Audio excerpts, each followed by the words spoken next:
You know how the economy day. Boys pay to get a hat on. Girls dress for the night work and fellatio, that's light work. Get a mini skirt and it might work. Now back to the young lady, couldn't be more than 17. Maybe in the daytime she's a DJ, wearing a hijab. Transform in the nighttime, wearing secular gabs. Nobody seeing pain, she's just out for grabs. Me too, I'm minding my business. I hit the gas and pass.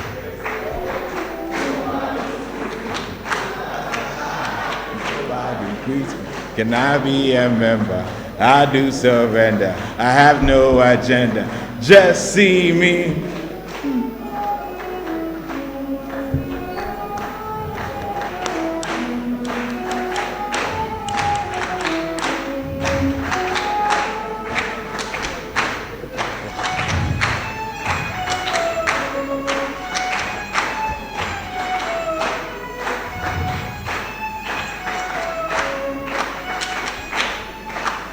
Thank you for being an amazing band.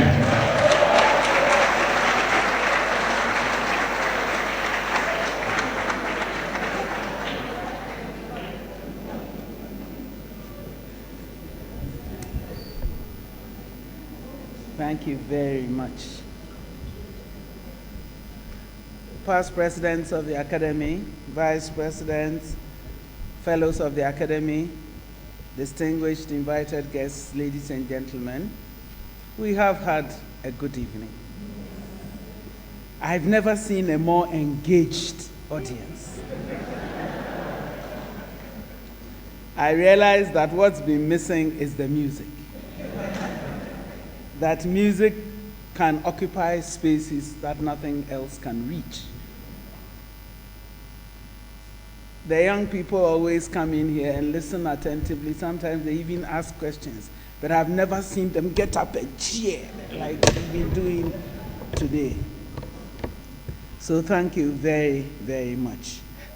You have talked about self-actualization and self-confidence.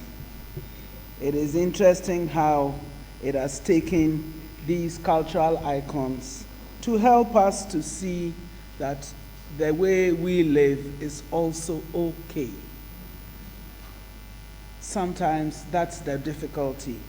And particularly in an era of globalization, for you to feel that what you do is also world class, that nobody defined world class except what we accept as world class. That sometimes it takes people of standing to gentrify some things that we think are too local in your parlance. Even local has a pejorative air. I pay tribute to my colleague, Professor Ajimambedu, for gentrifying kose and cocoa, Hausa cocoa, for breakfast, such that now we can say we eat Hausa cocoa and kose for breakfast without being shy. When we were in primary school, middle school, whenever the class had to write an essay on my favorite food, what did we write? Rice and stew. You dared not write anything else. If you wrote that your favorite food was fufu, you would not hear the end of it. So I can imagine that must have been pretty boring for the teachers, because everybody's favorite dish was rice and stew. At a time when we ate rice only at Christmas. So something has happened. A revolution has occurred. And like all social revolutions, they occur slowly, they occur silently, but they have occurred. And today in this auditorium, we can say that rap music has been birthed into the mainstream here.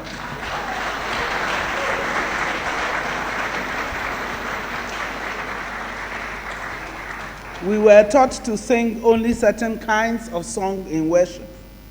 Thanks to the brave ones like Dr. Ephraim Amu, we can now sing whatever, provided we consider that it's in worship. which reminded me of some of the stories my mother told of how she would start singing at home, and then her illiterate mother would cock her ear to try and hear what it was she was singing. And when she didn't hear that it was a hymn, and it was of the Yaponsa variety, would accost her, "Hey, Echo School, the no watch rough girl."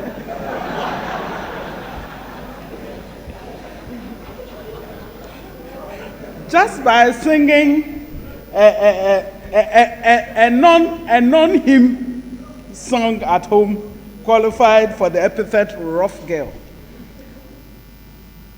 Now we can sing all those things. And we thank our musicians. We thank those who have helped us to reimagine ourselves. And for the young people, this is the new cool.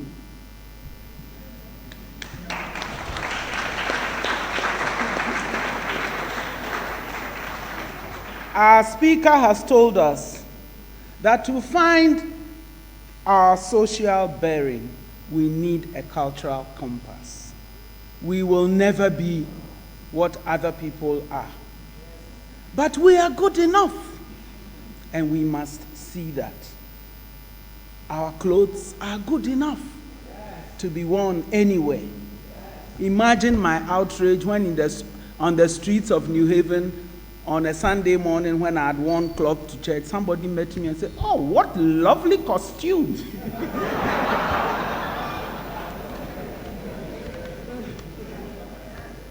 We want for our young people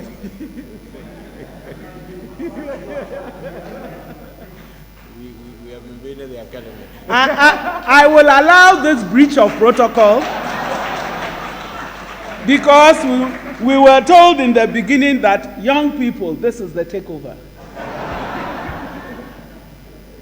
Thank you for making it a special moment for him, as he has made it a special moment for us. But there are very serious messages in there, which is that we have been trying to tell our young people all kinds of things, hoping to shape their lives. Perhaps what we have not done is to appeal to rap music. Perhaps we should listen more closely at the lyrics of some of these songs. Sometimes you cringe when you listen hard, that this is what the children are being fed. Perhaps if we listened hard enough, we could do something through and with the rap music. It does sound noisy sometimes, but that's only because it's my age that's showing. Those for whom it is meant think that it is great. And it is our duty to adopt that vehicle to reach our young people, to let them know that this country is for them and that they must one day take over and run it. But they are not going to do it if they are going to be photocopies of other people, second editions of other people.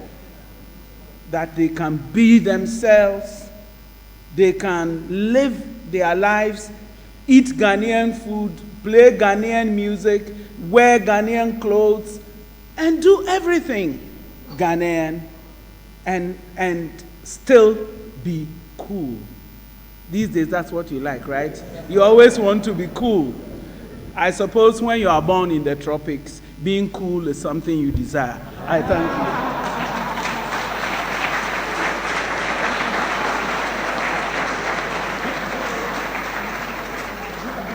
Shall we continue clapping for the chairperson?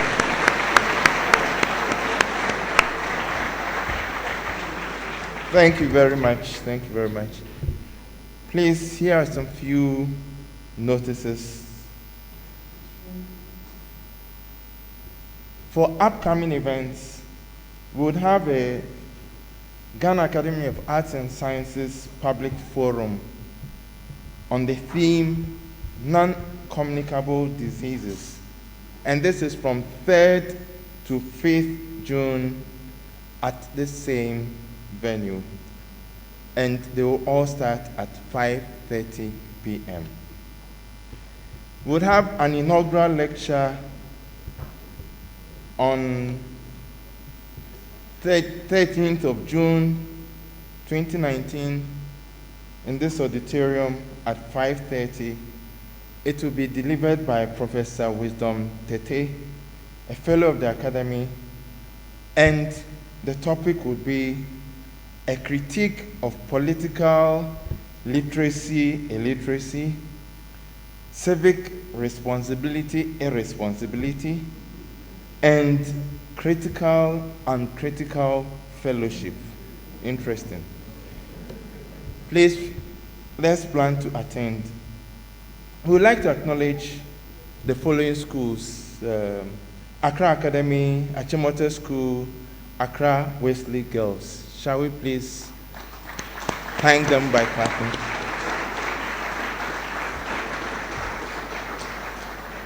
We'd also want to acknowledge the sponsorship of Goyle Ghana Limited and Stanbic Bank.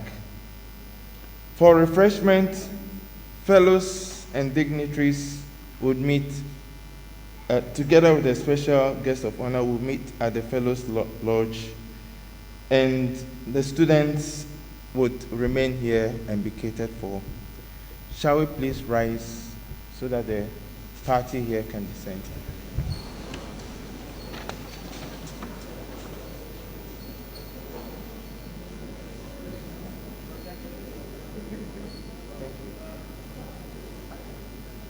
Oh, okay.